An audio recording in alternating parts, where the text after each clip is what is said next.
Slow Robot, okay. Today, we're going to talk about lyrics, but we're also going to talk about today, which is, in the parlance of the United States, Election Day. And we're going to talk about those things together because they're related. This song that I have on the screen right now is called The End of All Things We Know, and this is the last song on my album, and I wanted to do this video specifically because tomorrow or today is the day that this song is about. This song is about today. It's about Election Day, and it's not a political song. It doesn't take a side or anything like that, but it does help to have an understanding of kind of what the rest of the album is about. And so if anyone has seen any of my earlier videos about the songs on the album, you may already know that it's about the last few years in the United States. It's about the kind of dualities of perspective that permeate the political landscape here. And it's about coming to grips with that and understanding, trying to understand what you can about the other side and understand that you can't make them, whichever side you're on, you can't make the other side understand you. That's something that you kind of have to do. Each side has to work at to understand the other. So that's kind of what the album is about. But specifically this song, so this is the last song in the album, and it really caps off the entirety of the project. So again, it's about the last few years, and this last song, The End of All Things We Know, is very much about coming to terms again with all that stuff, but really accepting it. It's about finding that acceptance, not knowing what's going to happen next, but accepting it and just being ready to kind of move into the next phase, whatever it's going to look like, and understanding that you don't and you can't know what it's going to look like. So for anyone who's paid any attention to what's going on in the United States, you would know that this election is perhaps or probably the most consequential election of our lifetimes. And so that's kind of the backdrop to the song. It's we're in these really weird times. We're going through all this really difficult stuff, all this really strange stuff, and we're all very polarized. And just how do you accept whatever is going to come next? So that's the backdrop of the song. I'll pull up the lyrics, and then we're going to listen to a little bit and kind of bounce back and forth between the lyrics and the music, because it's a very they're doing the same. They're working together. They're very much working together, and it's good to have the perspective, to hear the perspective of the lyrics with the music and vice versa. And just before I do, the other thing that I want to say is I feel like lyrics are very underrepresented in the production world, audio production. So if you're making your own music, there's not a whole lot that I've found out there.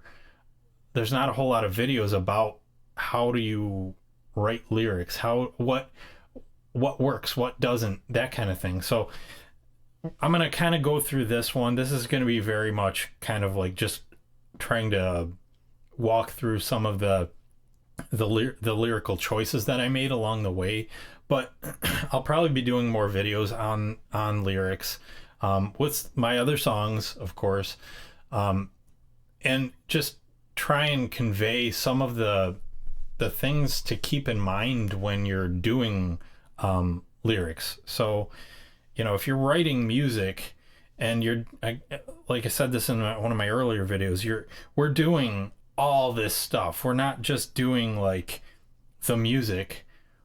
We're doing the writing, we're doing the arranging, we're doing the mixing, we're doing the editing. So if we ever want to have lyrics, if we ever want to have vocals in our songs, lyrics are a crucial component of that. And I feel like they should be getting more representation on YouTube and other, just it should be talked about more, that's all. And so hopefully that some of that, the stuff that I will be going through here and in my other videos on the topic, will be helpful to kind of demystifying some of that. One of the things that I'll say too is just don't be afraid to do it.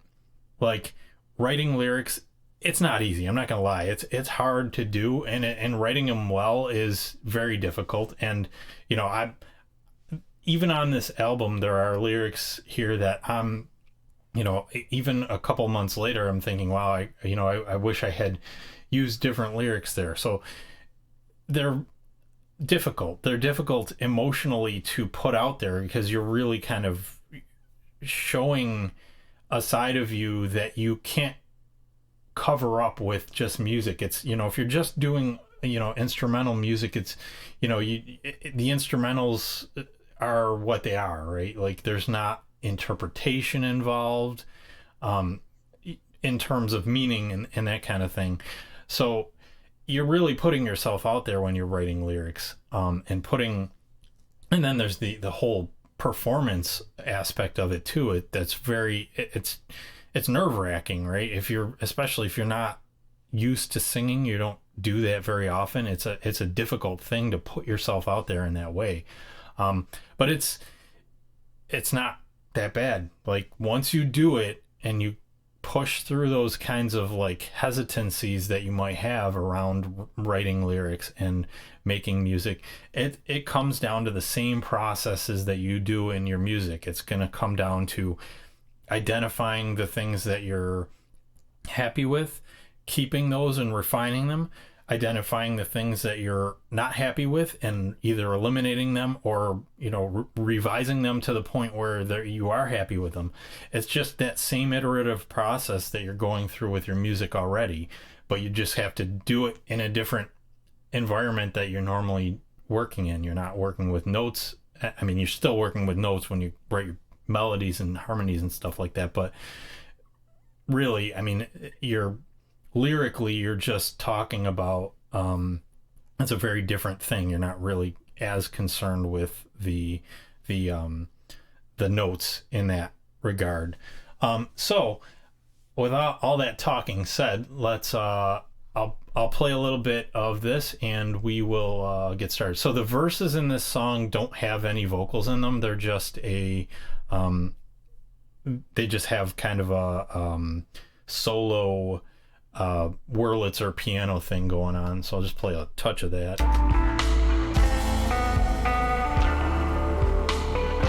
So that's all it is. Just and you can tell right here it starts out very laid back and kind of subdued, and again we're it's about this transition from one state to the next.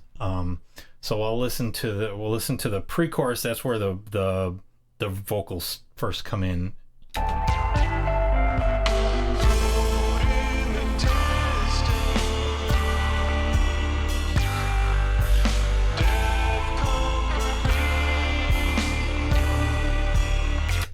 So the lyrics for that are, for all of the pre-choruses, are this float in the distance, death comfort me, and death come for me. And so if you hear this and you're not really aware of what it's about, you may think, wow, this is really depressing. This is this is just a really depressing, dark song. And it's not. Like, this isn't death in a literal sense. So this whole song is very kind of metaphorical. Yeah, is it? It's a metaphor, and it's not meant to be taken literally. So I'm not talking about death as in dying. I'm talking about death as in the current state that you're in ending and then coming out into a new reality after that. So that's what the pre-choruses are. And then it gets into this chorus, and the chorus is this section here. So I hear the pulsing, the spectrum engulfing, all I thought I'd known. So let's play a little bit of that, and I'll talk about that a little.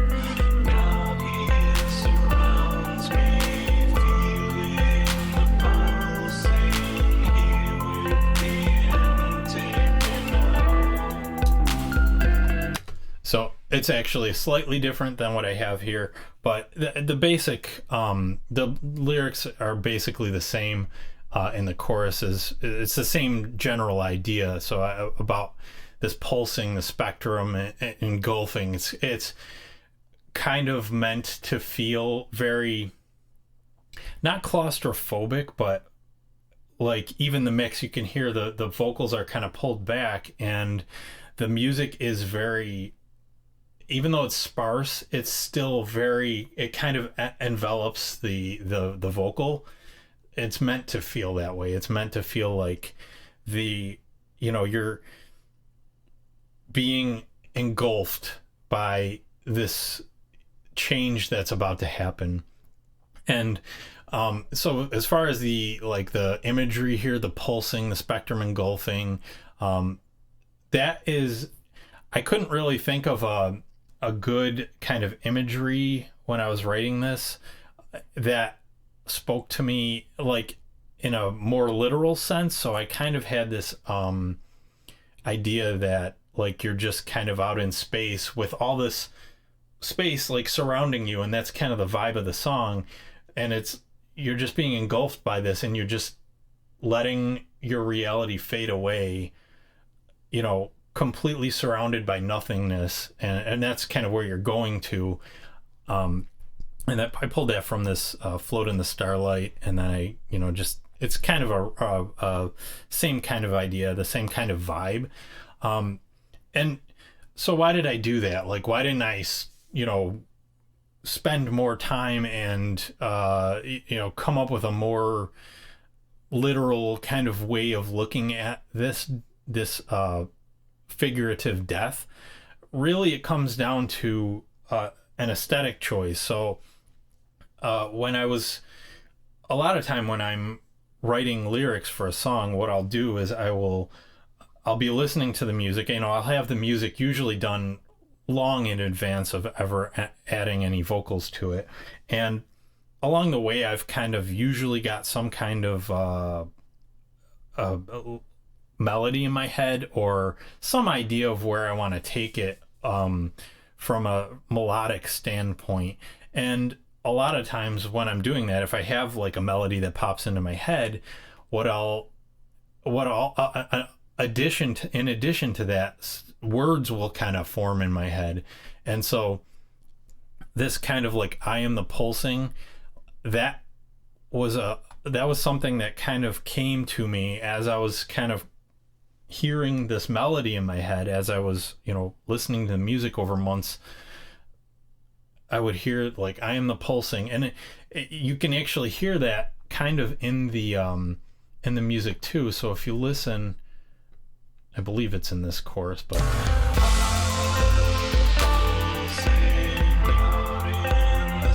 so that kick, boom, boom, boom, boom, it feels like a heartbeat almost. And I think that subconsciously my brain picked up on that while I was thinking about this,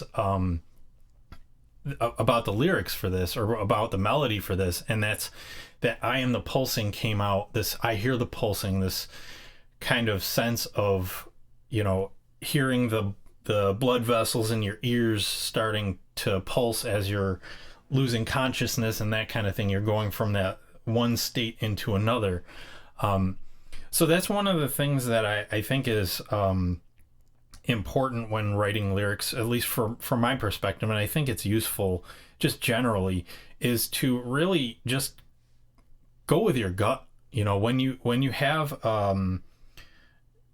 an idea that just kind of comes to you out of the blue, a lot of the time it's a good idea to just follow it. So, you know, sometimes that means taking a lyric like that and then building the rest of the song around it, you know, around that one idea. I didn't do that here. I knew what the song was about, but I through metaphor, again, this being a very metaphorical song, and most of my songs, my lyrics being very metaphorical, it kind of lends itself to, you know, I can mold different things around the intention of the song. So I don't have to worry so much about everything being literally exactly what I'm trying to say, because I'm trying to just convey a feeling and a different kind of idea, you know, just a sensation more than a particular literal thing, you know. So that's the chorus, and then again the pre-choruses are just the same thing. It's just these different float in the distance, death, come for me, comfort me. So it's again just accepting that, you know, you've kind of come to a place of peace and you're just like, okay, I'm ready for this. And then we get to the bridge, and the bridge is really just 2 lines repeated a bunch of times. So it's here at the end of all things we know, the name of the song, and then here at the beginning of all that we don't. So it's taking that idea of duality from the rest of the songs in the album, where you've got this, you know, I'm at the end of this, something is about to change, I don't know what it is, and the beginning of all that we don't, what am I moving towards, where am I going to end up, I have no idea. And so that's kind of, I mean, that's really all this bridge is. There's 2 sections to the bridge here. There's the first half and the second half. And so the first half is, I mean, both halves are the same lyrics, but the way that it's presented musically is that, you know, you're kind of like approaching, like you've said to yourself, okay, I'm ready for this, and you can feel that it's getting closer and closer, and then that at some point, like, even though you've accepted it, anxiety kind of starts to build and attention starts to build, because you still, as much as you may feel that you have accepted that something's going to change and you're ready to move into it, you're still afraid because you don't know what it is, and that kind of sense of anxiety there. So I'll play that a little bit of that, and this is just before it kind of gets bigger and goes into the second half of that bridge. So here the tension's kind of building a little bit, but the tension's gonna get way worse right now.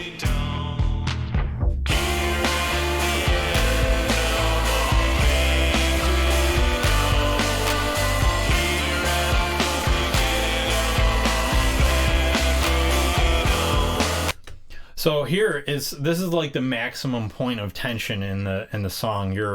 Your anxiety, you're right on the cusp, you're right on the cusp of this change, of transitioning from now into the future, and you don't know what's going to happen, and you're just like, okay, let's just get this over with. I need it to be done.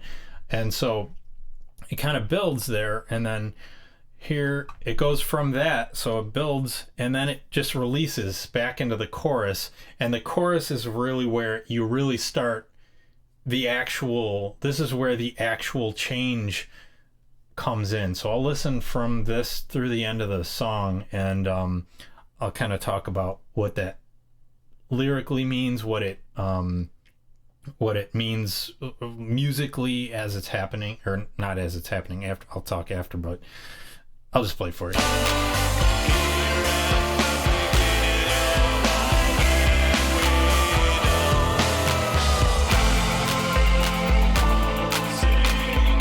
So you're starting to actually go through the change right now.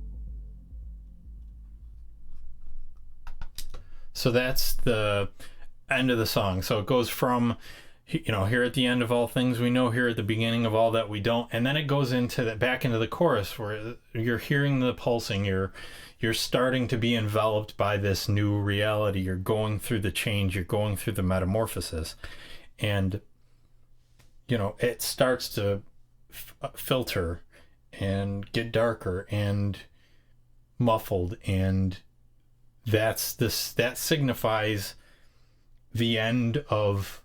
That signifies the point at which you've reached the end of all things you know, and that's the end of the album.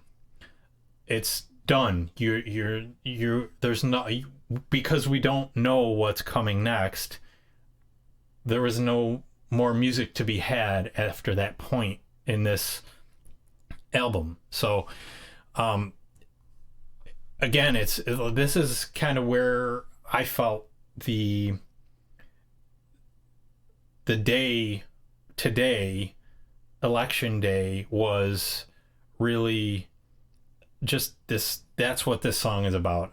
It's about that point at which you're going to go through something and you don't know what's going to be on the other side, and you just have to do it, and you have to see, and you have to hope for the best.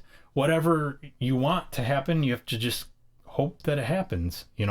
You've done all you can to bring make things the best that they can be along the way, but at the end of the day, it's not up to you. It's up to the world. It's up to the universe to figure out what the next thing is. And so, yeah, that's the end of all things we know. That's a little bit about the thought and the approach that went into the lyrics for this one. Like I said, I'll be doing more videos on lyrics, I think, in the future. This is an important subject to me, and I think that there are a lot of kind of techniques and tips that I can give along the way.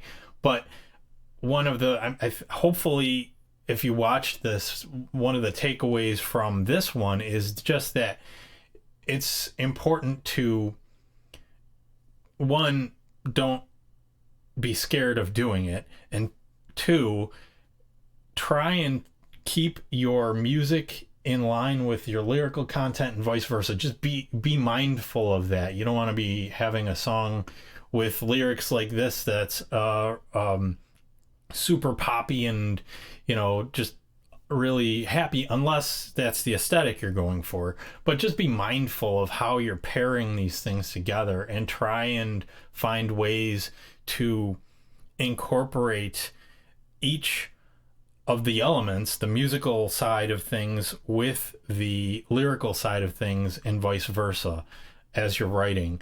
And again, follow your gut. So if you hear something if you hear a melody in your head, hum it for a while at some point you're probably going to have some lyrics just pop into your head, and sometimes they'll sound terrible. I mean, Lord knows I have so many lyrics that I've written down that are absolutely trash. But, you got to just start somewhere. Like, you got to have something to start with and go with it. And sometimes those ideas that pop into your head will be awesome, and you'll just be like, it'll be this like image of something cool that you just want to run with. In this case, the pulsing was one of the things, and then this here at the beginning, the end and the beginning, like that. Even though it's not a visual really for the end of all things we know and the beginning of all that we don't. The just lyrically, I like how they fit together. I like how they bump up against each other, and they mean the same thing in this song. And that, I think that's kind of the cool thing for me, is that like they're literally, if you look at the lyrics, the end of all things that we know and the beginning of all that we don't, they sound like opposites, but they're really the same thing. And I think that's the kind of thing for me that's really cool. So be playful with your lyrics, be thoughtful about how they relate to the music and vice versa. And don't be afraid to put lyrics and vocals to your songs. If you're scared of singing, I was terrified of singing. Like I wouldn't set up a microphone unless everybody was out of the house and there wasn't anybody next door either. Like I was very nervous for a very long time recording vocals or singing at all. And you just got to do it. And after you do it a little while, you realize that nobody cares. Like you just do it, have fun with it. It's a fun thing to do, and you shouldn't be scared of it. So, yeah, I guess I'm rambling at this point, but hopefully you get the idea. Hopefully this is helpful to some of your, lyrical endeavors. And yeah, take care.